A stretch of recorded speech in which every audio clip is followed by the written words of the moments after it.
ក្តៅមិនតូចរុញរីឆាន់ទាំង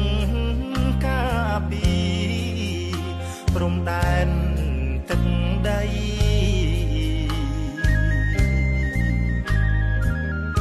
មិនខ្លាចនឿយហត់មិន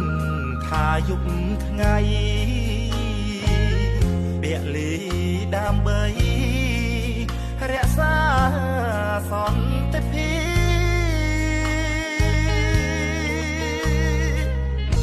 រែកពុនរឿងជាតិឆ្ងាយក្រពុនកូ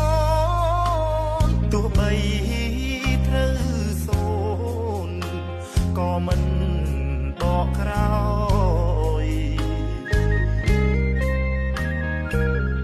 បូជាសាច់ឈាមជូនជាតិខ្មែរហើយប្រពន្ធបងអើយអូនកុំតូចចិត្ត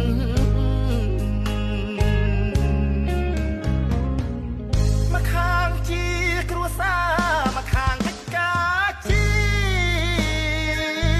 តិរូបបងត្រូវឃ្លាតយកជាតិជា